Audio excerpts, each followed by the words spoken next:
Ulang ya.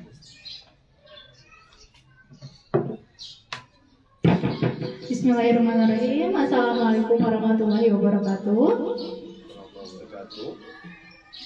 Alhamdulillahirabbil alamin. Wa bihi nasta'in wa ala umuri dunya wa din wa ala alihi wasallam. Terima kasih saya ucapkan kepada teman-teman yang sudah hadir di kegiatan kita pada kali ini. Semoga teman-teman yang hadir di sini Allah berkati ya niat baiknya gitu untuk bisa mendapatkan ilmu gitu di kegiatan Sanmoring episode 8 kali ini. Episode 8 Sanmoring pada minggu kali ini kita membahas tentang sosiopreneuran gitu. Jadi bagaimana melalui sosiopreneur kita bisa bergerak menebar kebaikan dan kebermanfaatan untuk sesama. Nah, adapun pemantik kita pada kali ini atau narasumber kita kali ini adalah Kang Idris Iskandar. Beliau adalah pendiri Rumah Baca Ibnu Qomar dan sekarang juga sedang menjalankan usaha ya untuk RPIK sendiri, Rumah Baca Ibnu Qomarnya sendiri. Nah, mungkin ke Kang Idris, mangga dipersilakan untuk memperkenalkan diri dulu ya. Nama lengkap, terus mungkin asalnya dari mana, juga apa sih itu Rumah Baca Ibnu Qomar itu, komunitas apa sih sebenarnya, bergerak di bidang apa gitu. Mangga Kang Idris dipersilakan dong. Bismillahirrahmanirrahim. Assalamualaikum warahmatullahi wabarakatuh. Perkenalkan, nama saya Idris Iskandar. Kebetulan saya lahir di Sukabumi dan asal orang Sukabumi. Dan kebetulan juga saya berlomba jadi founder Rumah Baca Ibnu Qomar, salah satu organisasi yang bergerak di bidang literasi. Karena memang literasi menjadi sebuah landasan bagaimana meningkatkan kesejahteraan di masyarakat itu sendiri. Makanya adanya Rumah Baca ini. Dan memang betul sekali RBIK itu sendiri memang bergerak melalui salah satu sistem, yaitu sosiopreneur atau social entrepreneurship. Memang bergerak bagaimana kita bisa meningkatkan kesejahteraan masyarakat melalui bisnis atau melalui hal-hal yang memang digarap bersama-sama dengan masyarakat itu sendiri.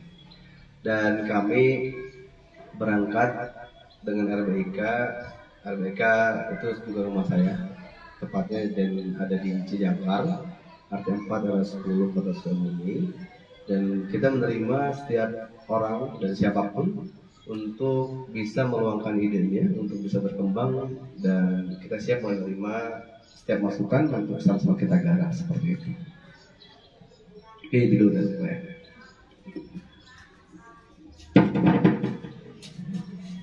Nah, jadi tadi RBIK itu lebih bergerak di bidang literasi ya, Bang? Betul. Untuk mencerdaskan ya anak bangsa ya, mencerdaskan anak bangsa lewat literasi gitu.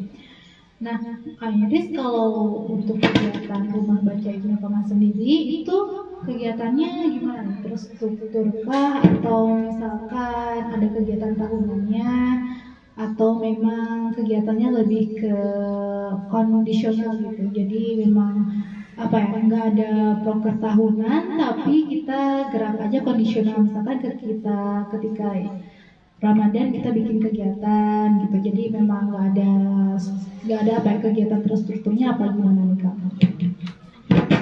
Untuk RBIK sendiri sebenarnya memang ada program kerja, baik harian, mingguan, bulanan, bahkan tahunan. Cuma dalam prakteknya memang kita berjalan kondisional juga. Dan struktural kita juga memang ada strukturnya, cuma tidak terlalu mematok ke situ. Jadi kita bisa bergerak bebas saja, fleksibel. Jadi siapapun bisa mengadakan di situ dan siapapun juga bisa berkontribusi juga di RBIK. Jadi kegiatan-kegiatan itu juga sebenarnya dibuat memang sesuai kondisi dan apa sih yang ada di masyarakat yang perlu kita angkat lebih dulu daripada program kita yang sudah kita buat seperti itu. Itu RBIK. Jadi tematik ya, tematik juga gitu salah satunya. Nah, ini kita masih ngomongin RBIK-nya dulu nih Kang. Jadi RBIK-nya sendiri gitu.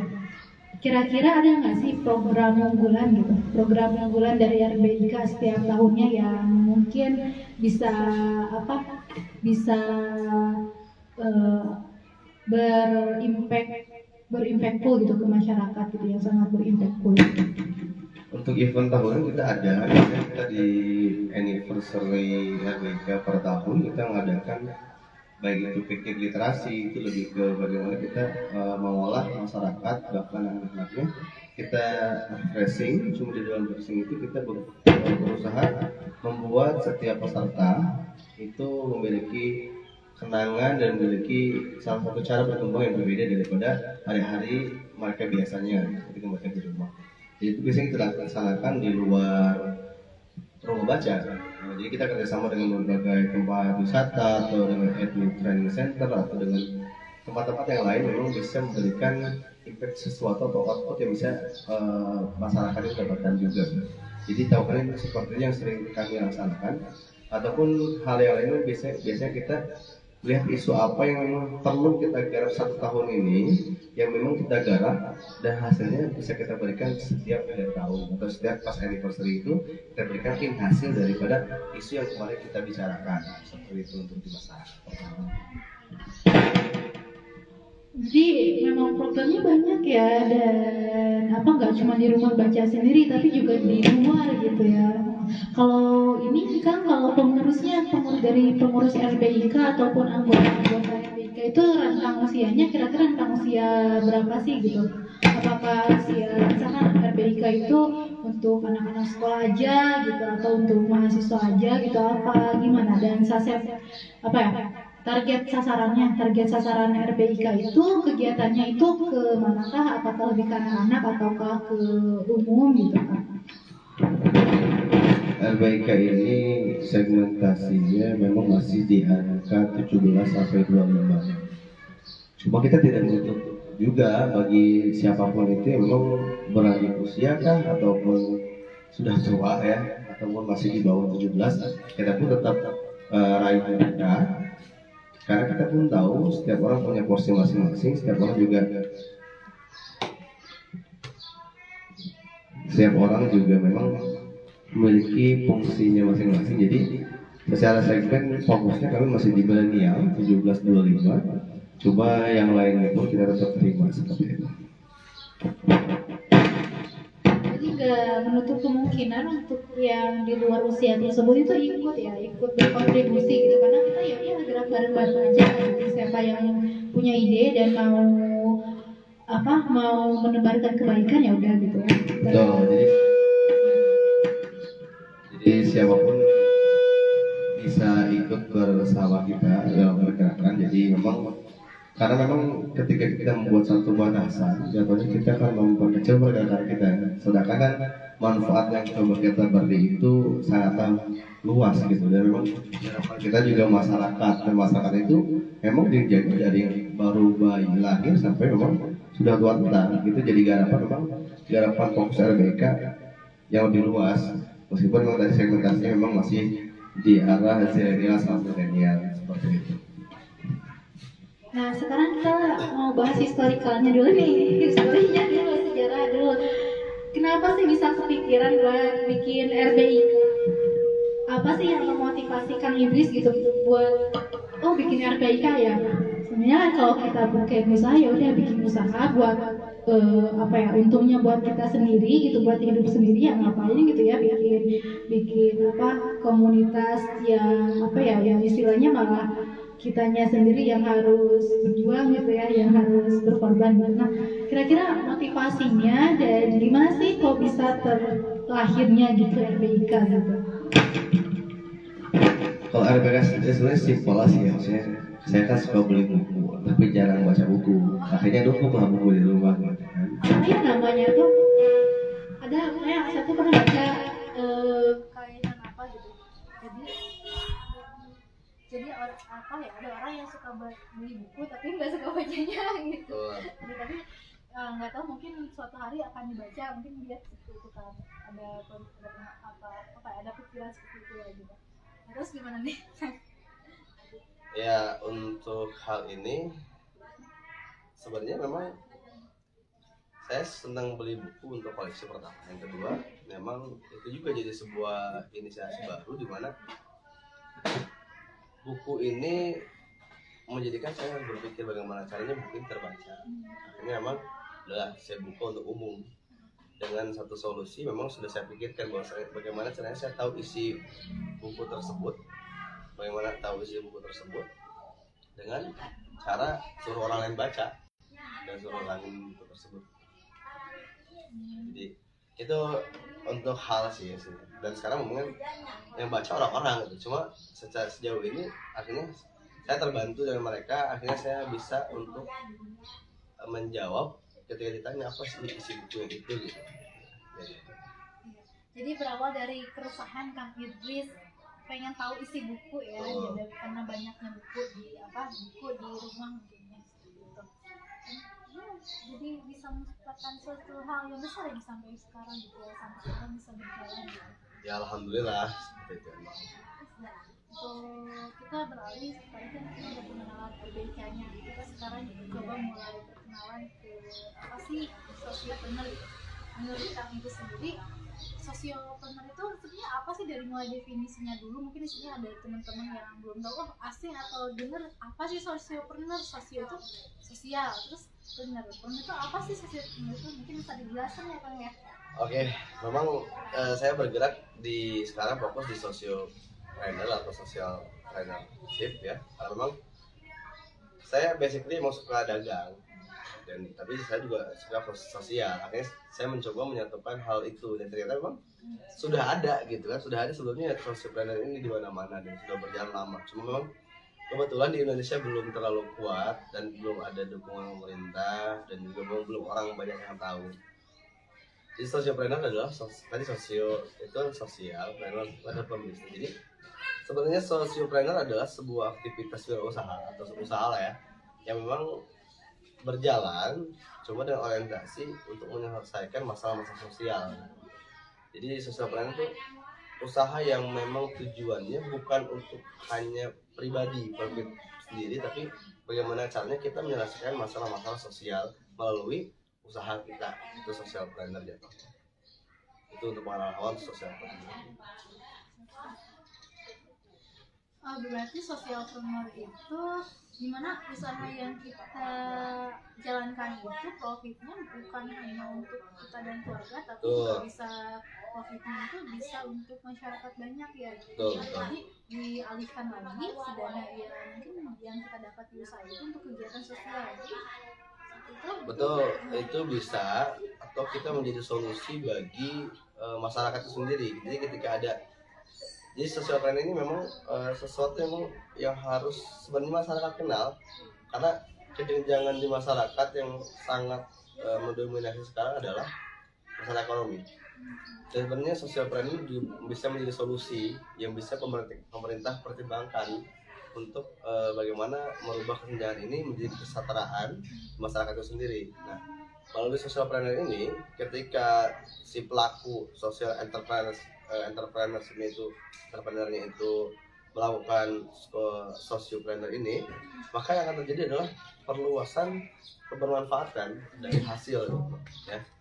Karena memang tujuannya bukan pribadi, tujuannya untuk masyarakat. Jadi ketika tadi betul dikatakan ada hasil untuk sosial, betul untuk sosial, tapi tidak melupakan pribadi. Karena ketika sosial berjalan, pribadi hilang, akan jadi problem baru gitu ya.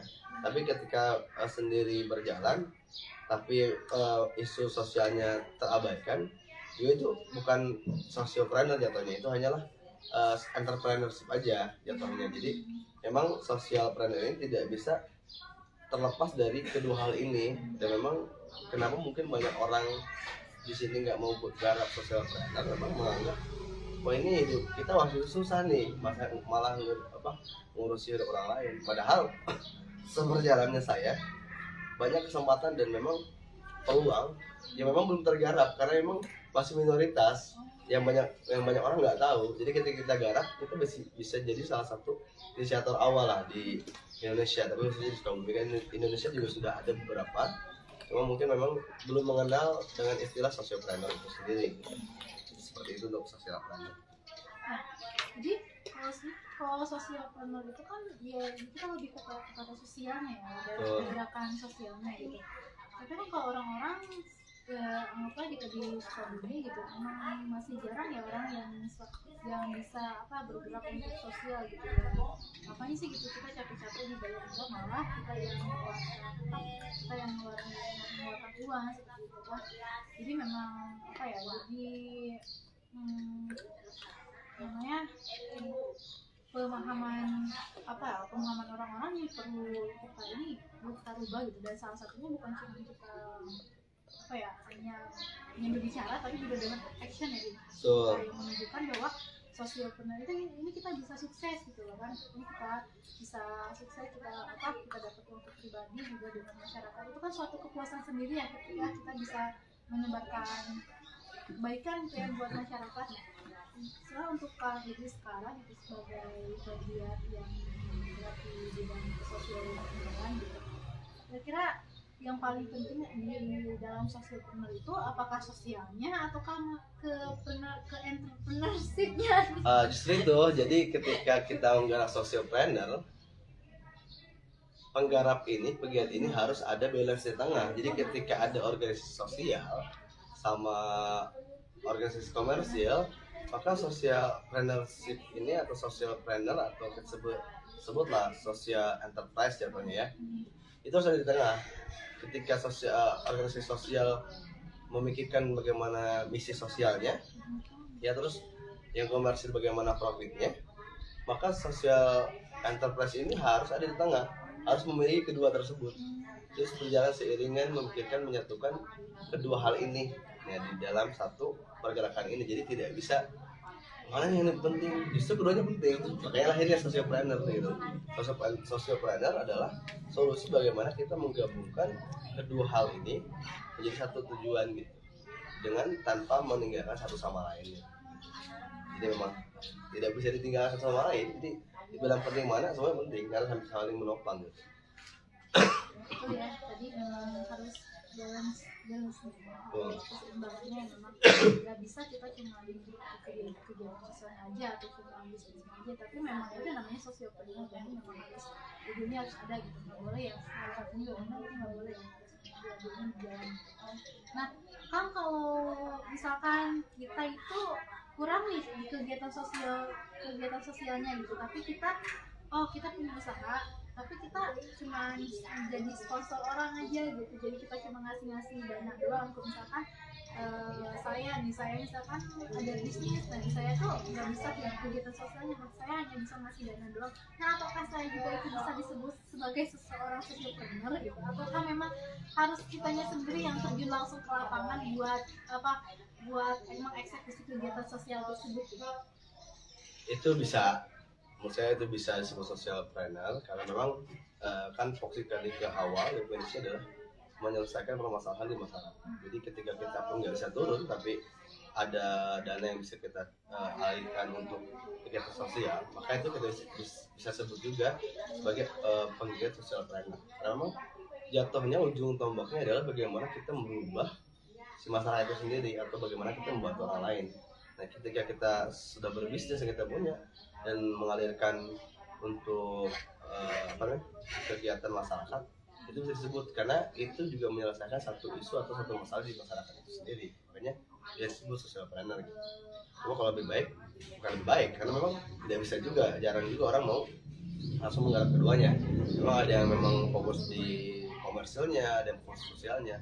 Nah disinilah letak bagaimana kita menjembatani sebagai socialpreneur untuk menggabungkan kedua ini.